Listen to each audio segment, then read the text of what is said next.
Hello everyone. तो आज का हमारा टॉपिक है प्लानिंग। तो फर्स्ट टॉपिक है डेफिनेशन ऑफ प्लानिंग। तो planning is deciding in advance what to do, how to do, who and who is to do it. मतलब प्लानिंग का मतलब होता है कि हम लोग पहले से ही डिसाइड करते हैं, पहले से ही सोचते हैं कि हमारी ऑर्गेनाइजेशन में हमें क्या काम करना है, कैसे करना है और कौन उस काम को करेगा। Planning bridges the gap between where we are and where we want to go. हम जहाँ पर हैं और आगे नेक्स्ट ईयर हम जहाँ पे पहुंचना चाहते हैं, उसके बीच का जो गैप है उसे प्लानिंग ब्रिज करता है। जो चीजें हमें ऐसे ही नहीं मिल सकती, उसको भी हम लोग प्लानिंग की हेल्प से अचीव कर सकते हैं। ये डेफिनेशन हमारी कून्स एंड ओ डॉनल ने दी थी।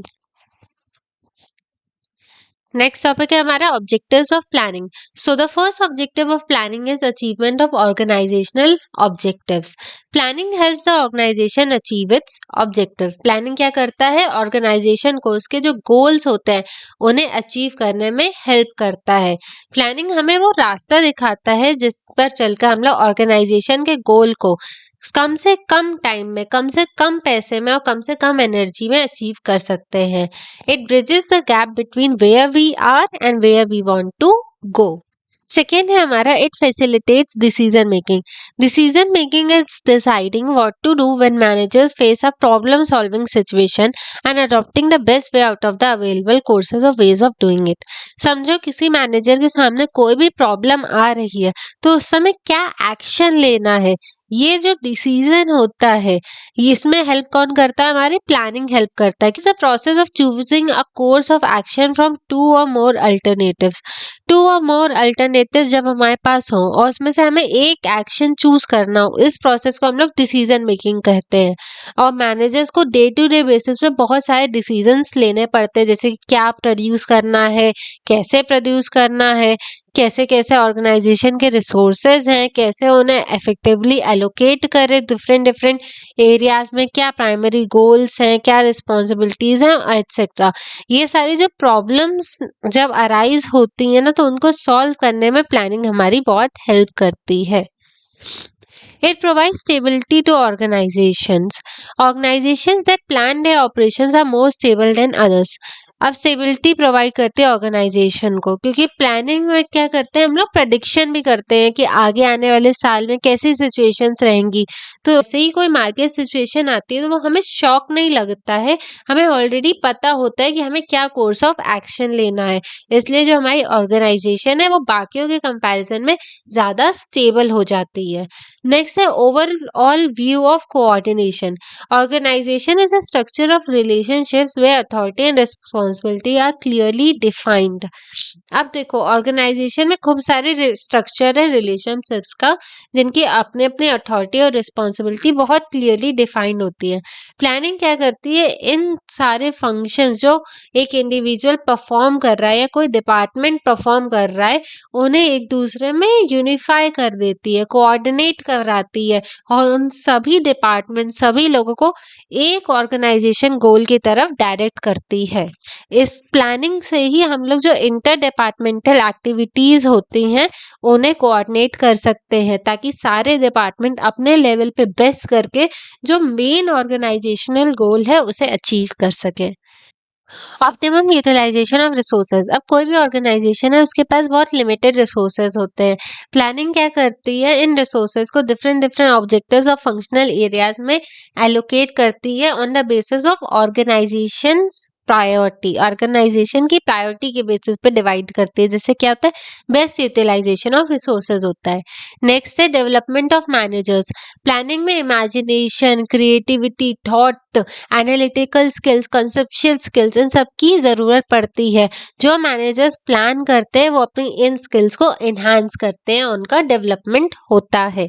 Promotes innovation. प्लानिंग में हम लोग आगे क्या होने वाला है उसे प्रेडिक्ट करते हैं, फ्यूचर देखने की कोशिश करते हैं, एनालाइज करते हैं कॉम्पिटिटर्स की क्या स्ट्रेंथ है, हमारी क्या स्ट्रेंथ है, और नए नए चीज़ें, नए नए आइडियाज़ हम लोग प्लानिंग के टाइम पर लेकर आते हैं। तो इससे क्या होता है? Planning promotes innovation. इनोवेशन आता है किसी भी ऑर्गेनाइजेशन में, नए प्रोडक्ट्स आते हैं, नई रिलेशनशिप्स आती हैं और क्रिएटिविटी एनहांस होती है ऑर्गेनाइजेशन की। नेक्स्ट है हमारा बेसिस फॉर कंट्रोल। प्लानिंग क्या फ्रेम करता है? स्टैंडर्ड्स ऑफ परफॉर्मेंस को सेटअप करता है। कंट्रोलिंग ये इंश्योर करता है कि सब लोग उस स्टैंडर्ड्स को अचीव करें। अगर कोई प्लान नहीं होगा तो कोई स्टैंडर्ड परफॉर्मेंस ही नहीं होगी जिसके साथ हम लोग अपनी एक्चुअल परफॉर्मेंस को मेजर कर पाए। और हमारे पास जब कोई स्टैंडर्ड परफॉर्मेंस नहीं है, जब हम लोग डेविएशन मेजर नहीं कर पा रहे, तो कोई भी ऑर्गेनाइजेशन में कंट्रोल नहीं रहेगा। तो planning is the basis for controlling. Reduction of risk. अब रिस्क क्या होता है? रिस्क एक ऐसी सिचुएशन है where moderately reliable information is available about the future but is incomplete। जब हमें फ्यूचर के बारे में थोड़ी सी सही जानकारी होती है पर पूरी जानकारी नहीं होती है तो उसे हम लोग रिस्क कहते हैं। अनसर्टेनिटी क्या होती है कि जब हमें सिचुएशन, आने वाली सिचुएशन के बारे में कोई इंफॉर्मेशन नहीं होती है तो उसे अनसर्टेनिटी कहते हैं। जैसे गवर्नमेंट पॉलिसीज में चेंज होना, ये अनसर्टेन सिचुएशन है। या entry of competitors in the market with better technology, ये क्या है? एक रिस्क है। अब देखो, गवर्नमेंट अपनी पॉलिसीज में चेंज करेगी नहीं करेगी, कितना करेगी क्या नहीं करेगी, हमें नहीं पता, तो ये एक अनसर्टेन सिचुएशन हो गई। पर ये तो हमें थोड़ा बहुत पता है कि कॉम्पिटिटर्स आएंगे और अच्छी टेक्नोलॉजी आएगी, लेकिन पूरा नहीं पता कि कैसा टेक्नोलॉजी आएगी, कौन सा कॉम्पिटिटर आएगा, क्या स्ट्रैटेजीज होगी। तो ये क्या है? एक रिस्क की सिचुएशन है। प्लानिंग में क्या करते हैं हम लोग? आगे आने वाली सिचुएशंस को प्रेडिक्ट करने की कोशिश करते हैं, तो उससे क्या होता है? हमारा जो रिस्क है वो भी कम हो जाता है। नेक्स्ट है moral boost up. If organizational plan succeeds and goals are achieved, managers and employees feel satisfied। जब भी हम लोग प्लानिंग को फॉलो करके ऑर्गेनाइजेशन के गोल्स को अचीव कर लेते हैं तो जितने भी ऑर्गेनाइजेशन के मैनेजर्स और एम्प्लॉयज थे वो उन सबका क्या होता है? मोरल बूस्ट अप हो जाता है, वो और ज़्यादा मोटिवेटेड हो जाते हैं और ज़्यादा सेटिस्फाई हो जाते हैं। Successful planning thus promotes the success of the organisation. तो क्या हुआ? प्लानिंग सक्सेसफुल हुई, इससे क्या हुआ? ऑर्गेनाइजेशन भी सक्सेस हो गई।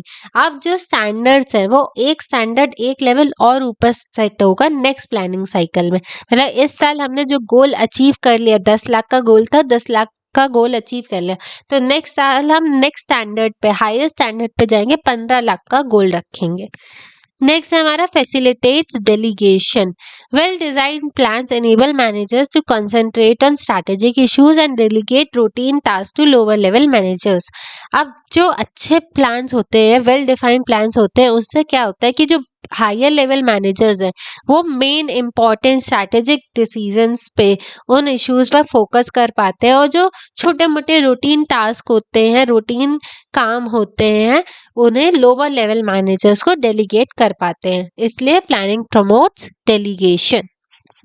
नेक्स्ट आते हैं हम लोग नेचर ऑफ प्लानिंग में। फर्स्ट नेचर ऑफ प्लानिंग है प्राइमरी फंक्शन।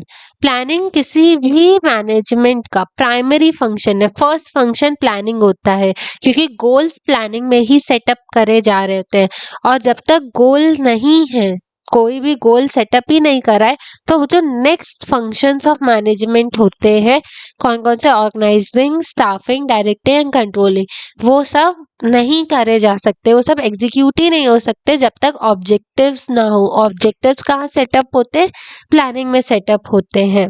सेकेंड है परवेसिवनेस ऑफ प्लानिंग। प्लानिंग एक परवेसिव एक्टिविटी है। किसी भी लेवल का मैनेजर हो, किसी भी ऑर्गेनाइजेशन का मैनेजर हो, सबको प्लानिंग करनी ही करनी पड़ती है। प्लानिंग का नेचर, स्कोप डिफरेंट हो सकता है, पर सभी मैनेजर्स को प्लानिंग करनी पड़ती है। परवेसिव मतलब हर जगह ये प्रेजेंट होती है। नेक्स्ट है फोकस ऑन ऑब्जेक्टिव्स।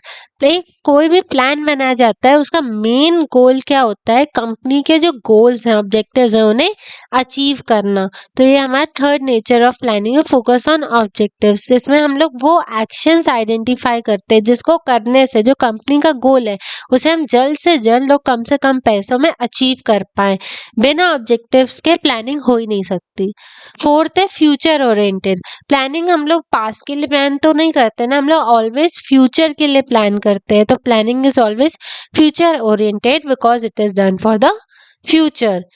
अब ये डिसाइड होता है प्लान में कि हम आज क्या करें जिससे हमें फ्यूचर में जो गोल हमने सेटअप किया है वो अचीव हो पाए। इसमें हम लोग जो आने वाला साल है उसकी फोरकास्टिंग भी करते हैं और उसको एनालाइज भी करते हैं। तो planning is always future oriented. Next है सिलेक्टिव प्रोसेस।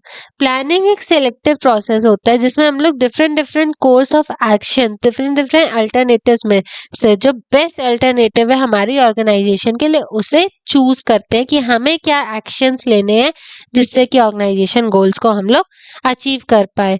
इसमें it is concern with decision making, जो किन किन डिसीजन से रिलेटेड होते हैं, what is to be done, how it is to be done, when it is to be done and by whom it is to be done। Next है intellectual process. Planning एक intellectual process है, इसको ये भी कहते हैं कुछ लोग कि प्लानिंग एक मेंटल एक्सरसाइज है जिसमें creative thinking, analytical skills, imagination, prediction about future ये सब यूज होता है।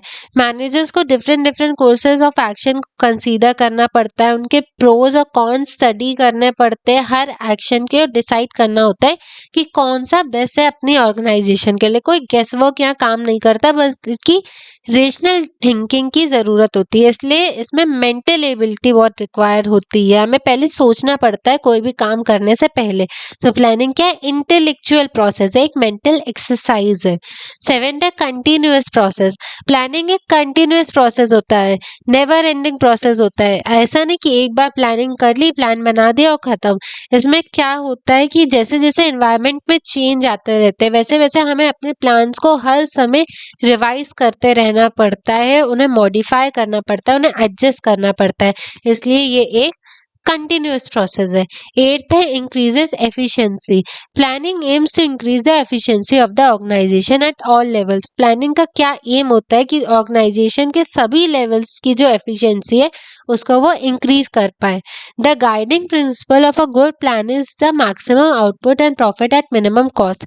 गाइडिंग प्रिंसिपल, एक अच्छा प्लान का एक प्रिंसिपल ये होता है कि जो मैक्सिमम आउटपुट है वो हम अचीव कर पाए और जो हमारा कॉस्ट है वो मिनिमम हो, जिससे क्या हो, हमारा प्रॉफिट सबसे ज़्यादा हो।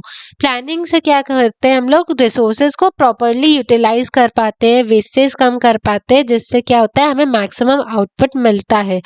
प्लानिंग में क्या करता है, कोई मैनेजर इवेलुएट करता है different different courses of actions को उनकी एफिशिएंसी के बेसिस पे, और जो बेस्ट होता है उसे अडॉप्ट करता है, इसलिए पूरे ऑर्गेनाइजेशन की एफिशिएंसी इंक्रीज हो जाती है।